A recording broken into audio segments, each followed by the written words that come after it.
Hey everyone, Shane here with etrailer.com. Today I have a 2019 Jeep Grand Cherokee and I want to walk through how to install the etrailer.com tabless base plate. The base plate is going to be one of 5 main components for a flat toe setup. The other 4 are going to be your safety cables, your braking system, your tow bar, and your wiring. Base plate is going to attach to the chassis of the vehicle to give you a solid connection point for your tow bar. With it being tabless, our tabs are actually going to attach to our tow bar, so when we remove our tow bar off of our base plate, it's going to maintain a nice clean look. Our tow bar is going to be the solid connection point between our base plate on our towed vehicle and our motorhome. Our safety cables are going to be a secondary safety device in case our tow bar fails. Our wiring is going to allow us to transfer light signals from our RV to our towed vehicle so that everybody around us knows what we're doing, whether we're braking, turning, or driving at night. Our braking system is going to be required by law in any vehicle being flat towed, and what that does is it allows the vehicle to not only slow but stop itself, so we're not relying on the brakes from the RV to slow down both vehicles, because let's face it, replacing brakes on your RV, it can be expensive. Now to remove our tow bar from our base plate, I'm going to make sure the vehicle is in drive mode, emergency brake is on. You're going to unlock the arm, you're going to pull out this pin, and all we're going to do is twist and slide the arm out. And you can see maintains a nice clean look when we don't have our tow bar on, when we're ready to drive our vehicle normally. It's going to be a steel construction, nice black powder coat finish, so it matches this vehicle very nicely. And here we're going to have our safety chain loops. As you can see, without our tow bar installed, ready to drive the vehicle normally, again, it's going to maintain a very nice clean look on the front of the vehicle. Another nice feature I really like about this base plate is we're going to have caps. So when we're not flat towing our vehicle, we can slide our cap on, and that keeps dirt and debris from getting inside of the base plate hole. It makes it a little bit easier when we're trying to insert our tow bar. As far as the installation, it is going to be fairly straightforward. You are going to have to remove the fascia, so I do recommend having an extra set of hands when doing that. You are going to have some wiring back here that you are going to have to unplug, so when taking it off, don't just pull it off. Make sure you disconnect those first. As far as installing the base plate once the fascia is off, it's going to have 2 bolts on each side that bolt into factory weld nuts. This particular vehicle does not have tow hooks, but if you have tow hooks, you just remove those and the hardware goes in place of those. Now that we've gone over some of the features, let's walk through how to get it installed. To start our installation, we're going to start under a hood. This plastic piece that comes off our grill, we're going to have 2 push pin fasteners we need to remove. You use a flathead screwdriver or a trim panel tool. You want to pry up the center.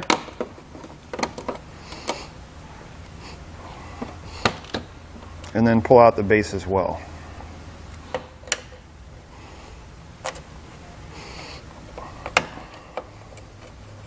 Next thing we're going to do is we're going to come to where our front fascia meets our fender. On each side, where this line is, we want to tape the top and bottom. And I'm just going to use painter's tape. And the reason I'm doing this is when we take the fascia off, when we go to put it back on, we want to make sure that neither piece gets damaged. Once you get both sides taped, inside of each fender well, and we're going to have 2 plastic rivets. We're going to take a 3/16 drill bit, we're going to drill out the center.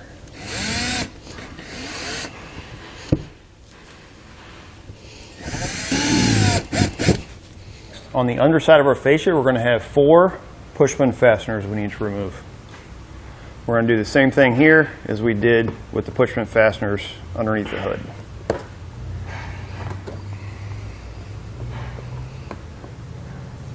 And on each side, right in front of the wheel, there's going to be a little wing nut. It's going to be plastic. We're just going to do a half turn. We'll slide it out, and that's going to release our wheel wall liner from the front fascia. You'll have 1 of these on each side. We're going to come to the outside edge where our fascia meets our fender. Right in this corner, there's a pin that runs down like this. What you're going to do is you're going to push in and kind of pull out on this piece, and then you're going to rotate your front fascia down just a little bit, and that will release that tab. Start working our way to the center. Now it's a good idea before you get too far. What I like to do is take the box that the base plate comes in, set it right under the edge of your fascia. That way, when you get one side, You can set it on the box because we're going to have to undo some wiring that's back there.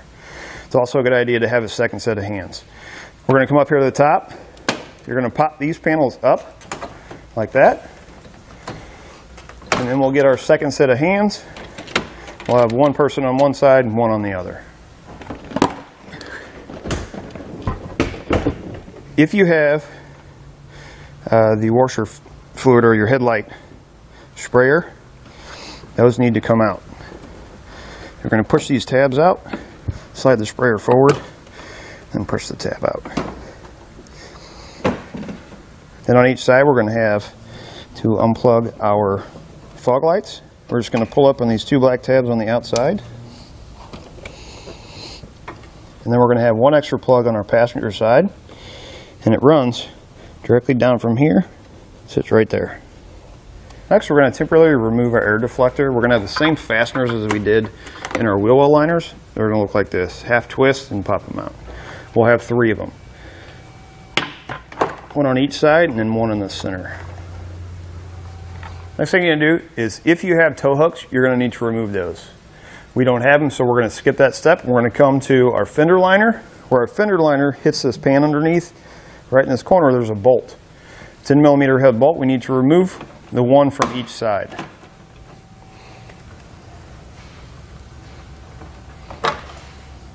With an 8mm socket, if you have adaptive cruise control, we need to remove these 2 bolts. We're going to slide our adaptive cruise control off and let it hang.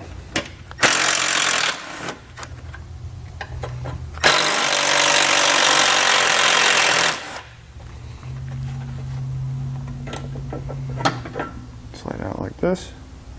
We're just going to let it hang there. Next, we need to get our hardware ready to install our base plate. We're going to have 2 sets of bolts in our kit, small one and the large one. We're going to take 4 larger ones. We're going to put on a lock washer and a flat fender washer. We're going to take Loctite and we're going to put it on the threads. We're going to do this on each one of our bolts. Next thing we're going to do is we're going to slide our base plate into place. You may have to take a soft hammer to get it in there. Get it lined up with the holes. And we'll take our hardware. We're going to have 2 weld nuts around the bottom of our frame rail. You want to make sure that the cable going to your adaptive cruise control is on the outside of your bracket. Once you get your bracket in place, or your base plate in place, you get your hardware installed, we're going to come in and we're going to tighten it. We're going to use a 5/8 socket.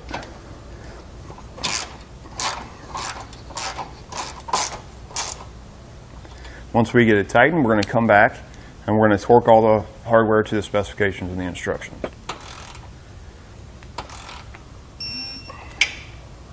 Once we get all hardware torqued down, we can go ahead and put our adaptive cruise control back in place. Next, we're going to put on our safety cables.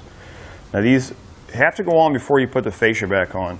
And what you want to do is you want to get around the main cross tube of the base plate and around the frame rail. So it's really going to be different for each vehicle frame, because some models may not have some components. You just want to make sure you go around the frame rail. You want to make sure you're also staying away from anything hot or moving. So keep in mind, when you run it from here up, on your passenger side, you may have belts that go into your fan. So just make sure you're watching where you're putting it. Once you get it around, you're going to take the 2 round ends and you're going to put on the D-ring. Once we get that tight, I'm going to take the rest of this and I'm going to zip tie it right to this brace. That way it keeps it from flapping around. Next thing we need to do is we need to trim our air dam. We're going to have to trim off these tabs here on each side. You can see where I got them marked. I'm just going to use a rotary tool with a cutting blade.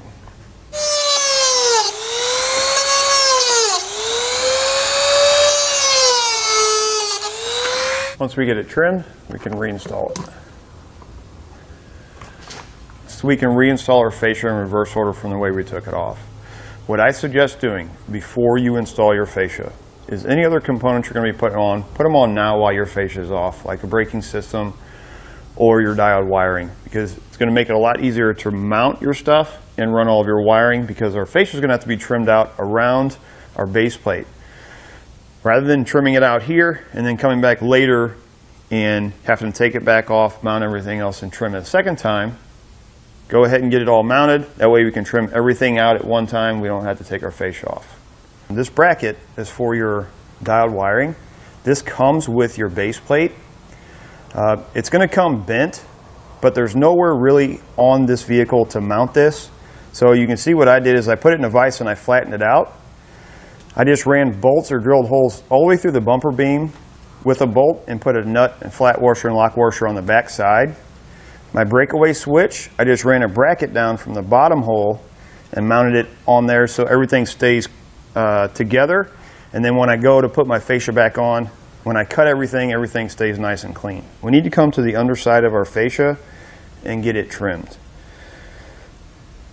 This plastic cover here, our base plate is actually going to come right through the end. So you can see where I have it marked. This is going to be our passenger side. I'll cut that out. And then on our driver's side, because we have our wiring and breakaway switch mounted here, we're actually going to be cutting this out the same as passenger side, but we're actually going to be cutting this piece off here. Now these two that I marked, I don't know for sure if I'm going to have to cut these off or not. This is going to be more of a, once we test fit the fascia back on, if it makes contact with the base plate, then I have it marked and I know I need to trim it. If not, then we'll be set. I'm just going to use a rotary tool with a cutting blade to cut it out. Keep in mind when you can kind of see how that rolls. When you get down here, this gets pretty close to the honeycomb fascia, so you want to make sure you're not going too deep where you're actually going to cut that. So once I test fitted my fascia, I determined that where I mounted my bracket for my wiring, for my 6-pole plug, this is actually hitting it and not allowing me to push the fascia all the way back in. So I'm going to have to trim this out as well. We can start reinstalling our fascia. I'm going to make sure if you had to remove your sprayers, you get those reinstalled, and also any wiring that you had to disconnect. Keep in mind the bottom is not pushed all the way in, so it's going to drop a little bit. And then mark around your components with, I use a black marker, and I'm just going to take some side cutters. This is plastic. Cut where our marks are, and then if we have to make any further cuts from that, we'll be able to do it. Once you get your screw back in the top corner, the kit's going to come with 4 new rivets.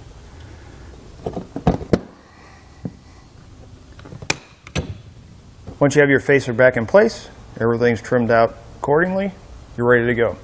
That's going to do it for look at and installation on the etrailer.com tabless base plate on a 2019 Jeep Grand Cherokee.